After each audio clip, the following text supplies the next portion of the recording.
Hello and welcome. I'm Niklas Malmborg. And I'm Fluffy. Let's dive into the patch notes.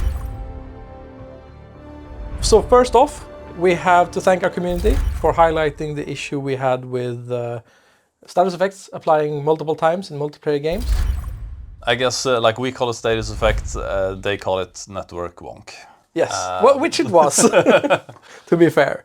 And what the issue was that like we have a system that applies adds and like rolls basically for different status effects of like should this thing be stunned or be put on fire. The clients also tried to do the same thing that the host is supposed to do. Right, so we're predicting for every client. Yeah. So 4 times the application if you're 4 players. Yeah, sometimes. It depends also on the ping. But like everyone tried to get involved into that business, which the host didn't like. But it meant that you had slightly different experiences in like 4-player multiplayer lobbies compared to if you were alone. Right.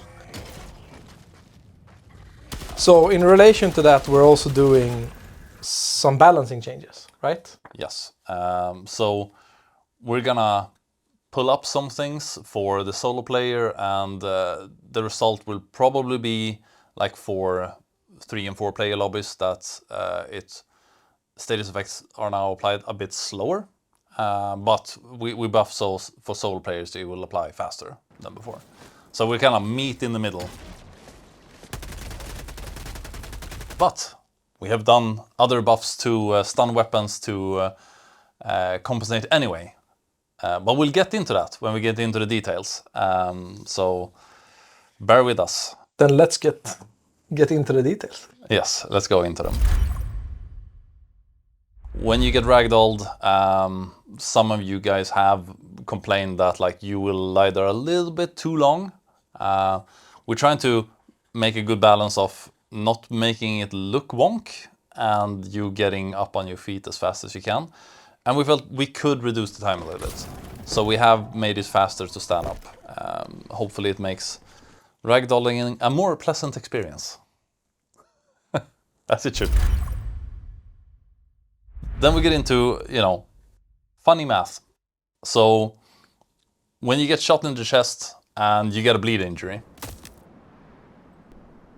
the damage used to be really, really low. Like you can run around bleeding for over 2 minutes. Without doing anything. And plus, if you used boosters or armors that reduced damage, it actually rounded it down to 0. Oh. Yeah, because it did so little damage, it just got rounded to 0. So we increased it. Also because it should matter to start bleeding from your chest. Like hemorrhaging should matter.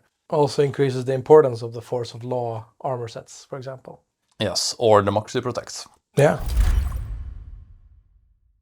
The next one is a fun one. It's been irking us for way too long. It is when you take the boosters for like fire health pods or the stun health pods from the latest Warbond, you didn't get the normal explosion, like the damage of a massive projectile fired from low orbit. So now you do. So good. So that's also applied on both of them now, right? Yes. So now it's just you add on top, not replace. So now you come down with a health pod. It's as powerful as it normally is. Plus you do fire, or you do stun. Right. Next one is one of my favorites, and that is that the one true flag can now be planted in the face of your enemy. Yes, literally. I'm expecting many videos of people jumping on Bile Titans and planting the flags and showing them what true democracy actually feels like. It was a surprising amount of code we need to fix for this, but now you can plant the flag in many more places and also in enemies, even when they're alive. You want that charger running around with a flag on its back? Make it happen. Make him work for you, for Super Earth. Yes. Now we get into the weapons. Let's start with the Pacifier. we're a bit like disappointed in, I guess, like the how the stun weapons worked a little bit. It stunned for a very short amount of time when you got the stun functioning. So you had to like continuously just shoot the thing you wanted to stun. Yeah. So we doubled the stun duration that an enemy gets when you get over the stun threshold from 1.5 to 3 seconds. We also increased how much stun it applies per shot. It's easier to stun enemies, and they will be stunned for longer. And we increased the magazines. That's nice. So given these changes, am I now able to control more enemies by like shooting one a little, shooting the next one a little, shooting the next one a little, just to sort of build a wall of stunned enemies? If you aim better than I do, yeah. Okay. People will be able to. I'm sure they'll find a way. Yes. It's just me that's bad. And the same essentially goes to the pummeler. The stun duration is the same. Yep.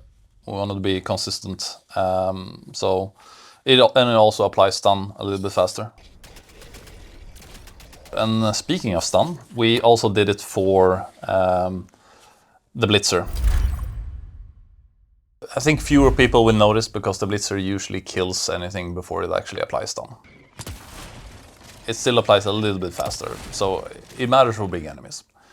So chargers, hulks, etc. Yeah, if you can manage to Yeah. hurt them. Right. In the weak points. Yes.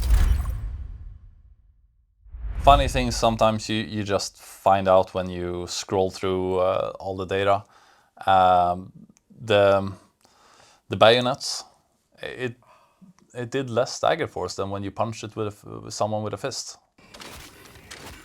So we increased the stagger strength. So it doesn't affect a whole lot of enemies, but you know, it should be right is right. It should be like that. So fix bayonets and Yes. charge the enemy. Or your friends. Well, that too. Depends on what kind of player you are.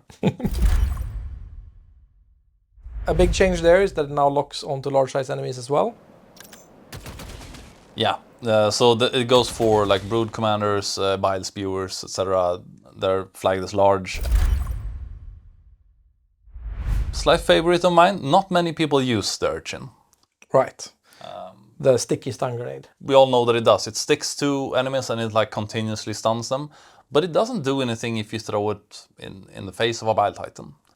Yeah, because they're stun immune. Yes. But now they will. Because we also make it apply stagger to an obscene amount. So if you stick it on a bile titan, it will continuously stagger it. So like throw it around a little bit.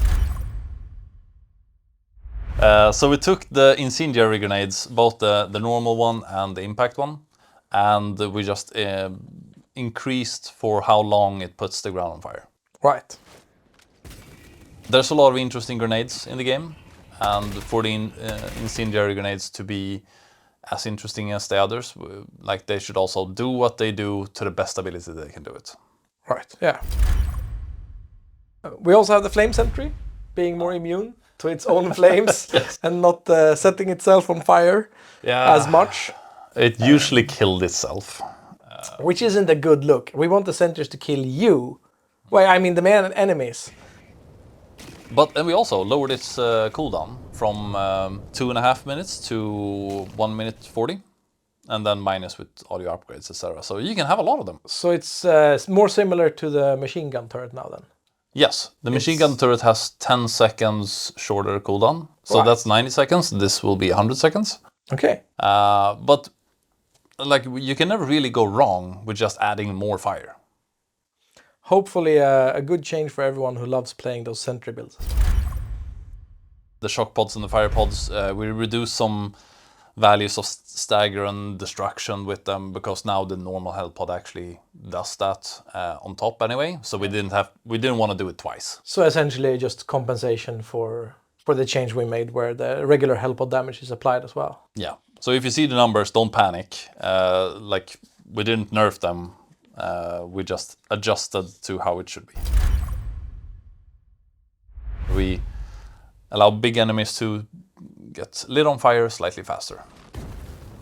Because with the status effect change, Chargers, Bile Titans, and the Hulks get put on fire slightly faster.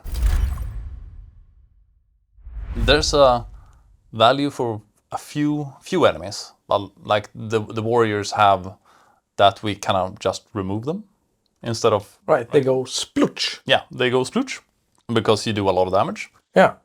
We've added a lot of stuff that does a lot of damage to the game. So nowadays sometimes go splooch when they shouldn't go splooch.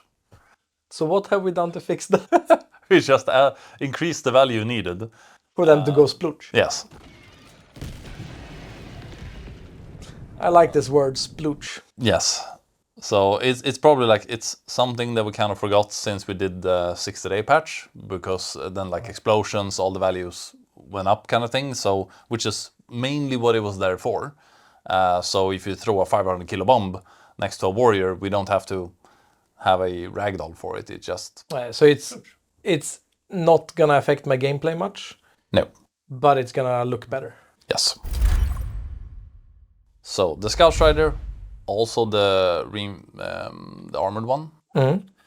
We decreased the armor on the legs from medium to light. Okay, so my Liberator can now penetrate the legs. Yes, and not just a your Liberator penetrator. There was a big difference if you played on the bot front with medium or light armor penetration weapons, especially against the Scout Riders, because if you have a Liberator penetrator, you just shoot it from the front. I could take care of it with my primer from the front, yeah. Yeah, and if you had a normal Liberator, you had to run around it, which is a big difference in just that value of a weapon. I guess it premiered armor piercing quite heavily in loadouts against bots. Yeah. That's all for today, but of course you can read the full patch notes at playstation.com or on the Steam updates. We're not out of screen. We can go!